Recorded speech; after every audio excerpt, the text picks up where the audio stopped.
ازيكم يا امارات؟ عاملين ايه؟ وحشتوني جدا جدا جدا. رجعت لكم فيديو جديد. بنبدا فيديو النهارده، بس طبعا ما تنسوش تعملوا لايك للفيديو، سبسكرايب للقناه، وتفعلوا زر الجرس عشان يوصلكم كل فيديو جديد انا بنزله. يلا بينا نبدا فيديو النهارده. والله بتكلم حاسه ان الكلام بيطلع من دماغي. لا مش بيطلع من دماغي اللي هو بفكر فيه، لا من الصداع. هنعمل احنا ايه بقى؟ ماشي. هعمل حاجه افوق بيها عشان بصراحه انا تعبانه ومش قادره كده وحاسه اني مش مفوقه. فهنعمل ايس كوفي مع بعض. لقيت لي فكره حلوه قوي.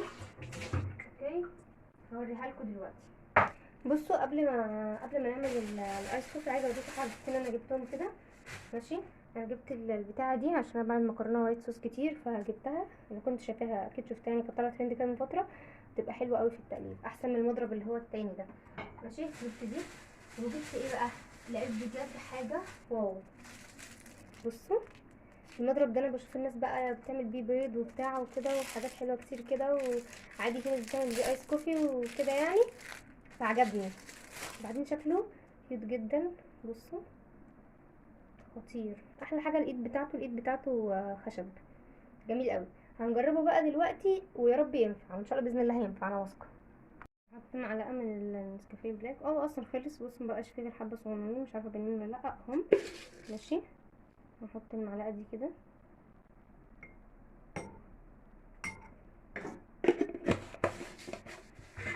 والسكر مش عايزه احط كتير، انا كنت عايزه اجيب صوص كراميل علشان احط عليه.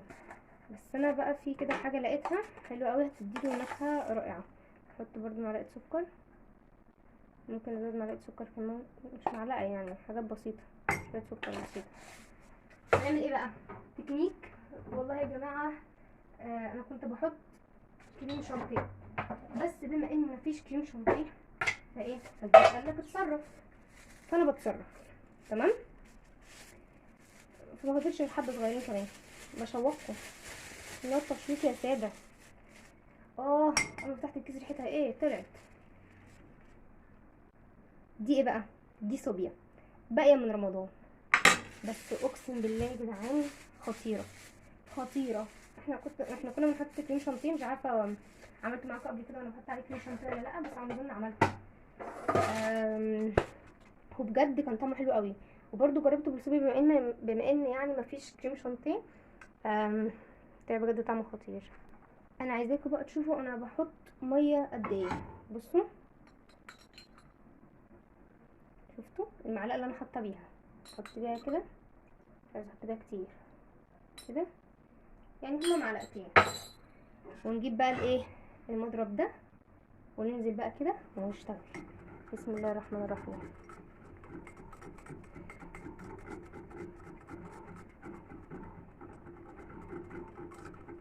بصوا يا جماعه، كده خلاص جهز. بصوا عامل ازاي، كريمي خالص، وبجد طعمه احلى. بصوا يا جماعه، احنا مش بنقلبه كده، هو مش بيتقلب كده، لا، لان كده لو قعدنا السنه الجايه هو هيعمل، بس هيعمل السنه الجايه.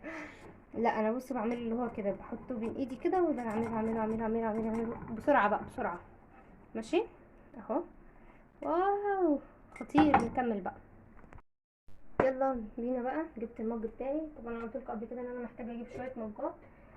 فباذن الله قريب يعني اجيب شويه حاجات كده. هبقى اعمل لكم بقى فيديو مشتريات بقى وبتاع وكده بقى، ان شاء الله باذن الله يعني، بدون مقاطعه ان شاء الله. نقدم بس المشيئه الاول عشان تكمل على خير. نحط بقى، طبعا انا كل مره بحط ايه، بحط البتاع الكوفي الاول. لا المره دي بقى نحط الايه اللبن. شفتهم بيعملوها كده. تمام. تمام. بعد كده بقى هنجيب قوالب التلج. مشكلتها بقى انها بتدخل هنا بالعافيه، البتاع ضيقه. لا هتصرف في الحوار ده بقى واجيلكوا تاني. كسرت التلج بعد ما عملناه بجد. دماغي صدقت، لاني للاسف كنت بنزله بقصدي بكسره ببقي. ايوه ايوه. بصوا بصوا بصوا، واو، تبارك الله. هجيب بقى الاسباتيولا طبعا، عشان دول مش هنعرف انزلهم كده، فهنجيب الاسباتيولا بقى. اين انتي؟ خليه عشان اقلبه بيها. ايوه، تصدقوا هو من فوق كده شكله احلى فعلا. اصل انا كنت بشوف الناس فعلا بتعملوا كده، اللي هو بستغرب انتوا ازاي بتحطوا بتاع بلا بلا بلا بلا كده يعني. بفضل اقول شويه حاجات غريبه كده، ف عجبني اكتر، عجبني اكتر ان يتحط من فوق.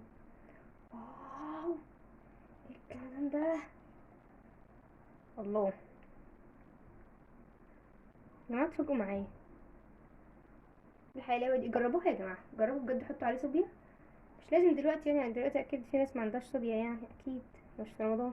رمضان بقى جاي، بفكركم بيها ان شاء الله باذن الله على خير يعني. رمضان لسه ماشي اهو، ورمضان جاي بقى. بيو، بس كده. واو، ينزل بقى براحته كده.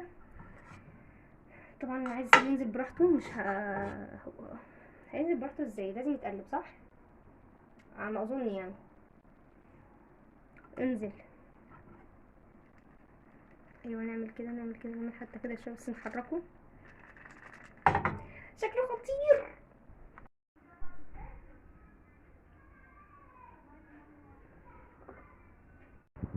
ما صورتش بصراحة حاجة تانية في اليوم ده، فصورت اليوم اللي بعده من الصبح بقى بصراحة. صليت الفجر وقعدت كده شوية. بعد كده بقى قمت مسحت البوتاجاز وقلت كده اقوم اعمل قهوة، عشان بصراحة انا كنت قايمة حرفيا، نايمة خالص، ما كنتش قادرة اقوم اصلا من على السرير، وقايمة بالعافية، بس كنت لازم اقوم، كان عندي مذاكرة كتير بصراحة. حطيت بقى اللي هي الحتة الصغنونة بتاعة البوتاجاز دي، علشان الكنكة بتاعة القهوة صغيرة. ماشي. انا اصلا بابا بيعمل في السبرتاية، بس انا بصراحة مش بعرف اعمل على السبرتاية، فعملت على البوتاجاز عادي. بص انا كنت مولعه العين، بس كنت مطيه عليها خالص، بجد كنت مطيه عليها خالص، علشان القهوه تستوي براحتها وما تفرش بسرعه. وطبعا انا فضلت واقفه جنبها والله فتره طويله جدا على ما غلت. بس بصراحه ده زل السبرتاي احلى بكتير. اللي يضايق بقى اني فضلت واقفه جنبها كتير جدا، ومش عارفه، مش فاكره رحت عملت ايه، وجيت على ما رحت وجيت لقيتها فارت، يعني انا واقفه كل ده جنبها وفي الاخر تفور برضو.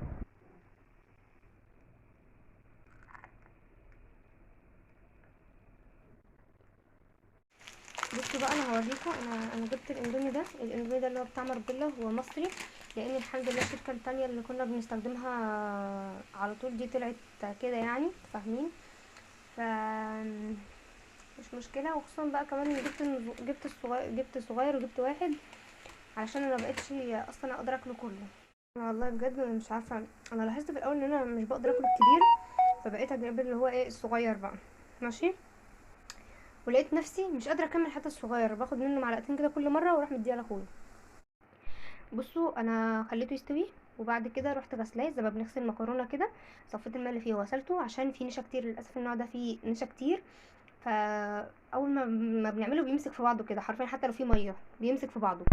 فصفيت الماء اللي فيه وغسلته كويس، وبعد كده حطيت ميه نضيفه تاني من الفلتر، وحطيته تاني على النار، طبعا ما سويتهوش قوي علشان ما يتعجنش. حتى بصوا، حطيت التوابل دلوقتي، بصوا شويه الميه اللي تحت دول، الميه اللي هي بتاعته دي، شفتوا لونها ما فيهوش نشا ازاي عشان اتغسلت. خلاص بقى كلت وشربت وظبطت نفسي وظبطت الدنيا. نقعد بقى عشان هذاكر اول حاجه الماني، عندي درس في اليوم ده. فالمهم كنت عايزه اتكلم معاكم في موضوع كده بخصوص اللغه الالمانيه، او يعني اللغه التانية عامه، اذا كان بقى الماني او فرنساوي او ايطالي او اسباني او صيني او اي حاجه، اي لغه تانية انتوا بتدرسوها عندكم في المدارس. تمام. جماعه اللغه التانية لغه مهمه جدا. تمام. اولا من الجانب اللي هو الشخصي، انت بتكون معاك لغه، او بتكون عرفت حته من اصول لغه. تمام. بالنسبه بقى للجانب التعليمي، فاحنا شفنا بلاوي السنه دي في الثانويه العامه. تمام. اللي هي الدفعه اللي لسه متخرجه من ثانويه عامه دي، شفنا فيهم حاجات فظيعه. عمر ما في سنه من السنين اللي فاتت دي كلها حد شال لغه تانية بالطريقه دي. بجد والله انا نفسي خفت لما شفت ان في ناس كتير قوي شايله لغه تانية، وبالذات الفرنساوي، لان احنا بتوع الالماني عامه يعني مش ناس كتير قوي اللي بنقعد من اللغه الالمانيه بصراحه. ده بالنسبه لعندنا احنا، لكن بالنسبه للبلاد اللي حوالينا انا مش عارفه بصراحه. بس بجد احنا عندنا اكترية الناس اللي شايلين لغة تانية شايلين فرنساوي. تمام. ما تستهتروش باللغة، هي مش حوار والله بجد، يعني هي اخرها تاخد بكتير قوي ساعة ساعتين في اليوم، مش هيأثروا في حاجة. ناس هتقول ممكن نحطهم في لغة تانية او بتاع، جماعة كله مهم، المادة دي فيها نجاح وسقوط. تمام. بس هي مش مضافة للمجموع، فلازم نعدي فيها. يعني في ناس جايبين مجاميع كويسه ومستنيين، كانوا استنوا المرحله الثالثه علشان يقدموا في الكليه، للاسف علشان يمتحنوا الدور التاني، هما دخلوا دور تاني بسبب اللغة التانية. فدي حاجة صغيرة قوي، وحاجة ملهاش لازمة والله ان هما يتأخروا في كليتهم يعني عليها. اتمنى يعني انكم تاخدوا بكلامي، والله بجد انا شفت ناس كتير من صحابي قالوا مش هيروحوا درس في اللغة التانية. فكل واحد طبعا وبراحته، بس انا بجد بفهمكم الحتة دي، والنقطة دي انا فاهماها جدا، ومش ببرر والله خالص ان انا بروح درس ابدا عشان في ناس بس كده قالت ان احنا بنبرر وبتاع. لا خالص، بس احنا بجد بنفكر في مصلحتنا برضو. الكلام ده لما طلع من المدرسين، في ناس طبعا دي الناس اللي هي الناس اللي تفكيرها بجد مريض، قالوا ان هم بس عشان عايزين مصلحتهم والفلوس ومش الفلوس ومعرفش ايه. بس بجد يعني الله اعلم بالنوايا، فاحنا ما ينفعش نقول كده برضو. والله برضو في الاخر اذا كانوا بيتكلموا نيتهم في فلوس او في نجاح، فاحنا فعلا ده من مصلحتنا احنا، مش من مصلحتهم هم قوي يعني. وبالنسبه بقى لاصحابي اللي هم في اولى ثانوي اللي كانوا دايما بيسالوني الماني ولا فرنساوي، يا جماعه انا جربت الاتنين. تمام. الفرنساوي جربته في الاعدادي، تمام، انا جربته وذاكرته ومعرفش ايه وكل حاجه. والالماني جربته في ثانوي، بس انا بصراحه حبيت الالماني احسن بكتير. بحس بجد الفرنساوي ده اللي هو ايه، لغه يعني اقول ايه، احسها طريه كده، ميحة. بجد والله طبعا مع احترامي بجد لكل الناس اللي بتحبها، انا مش قصدي حاجه، بس ده رايي الشخصي. مش حباه، مش حابه خالص.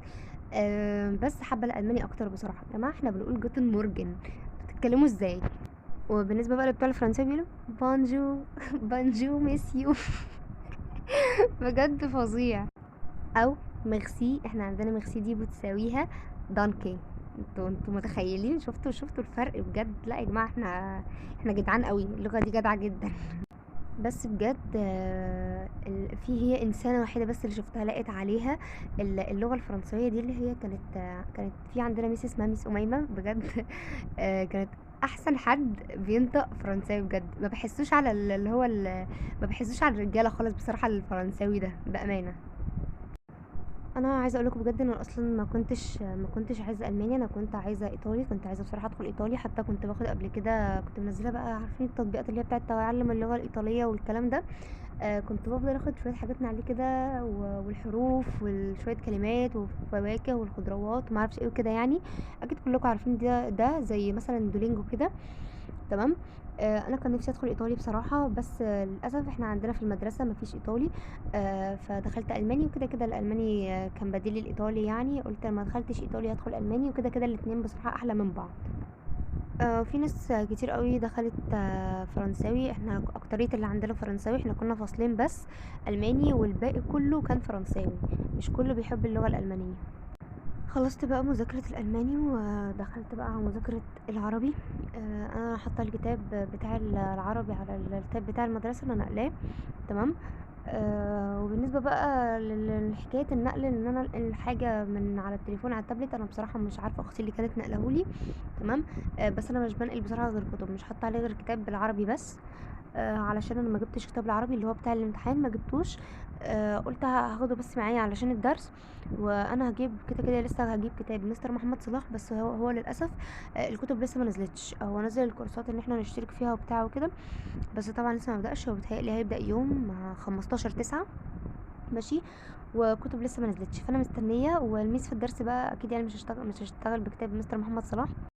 انا كده كده طول السنه هشتغل بالاتنين يعني. مع الميس بتاعتي هشتغل بكتاب الامتحان، ومع مستر محمد صلاح هشتغل بالكتاب بتاعه.